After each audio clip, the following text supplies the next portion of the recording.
我人生是黑白分明，没有什么灰色的地带。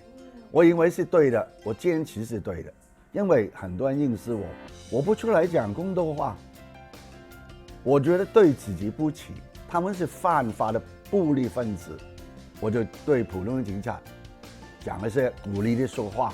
我说你们完全对的，你们是我们最好的防线。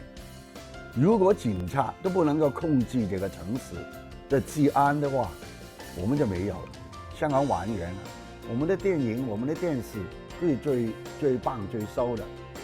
你有400多个机会哦，而且10多亿人的市场哦，疫情，我们中国控制的最好，我们的经济最快起来。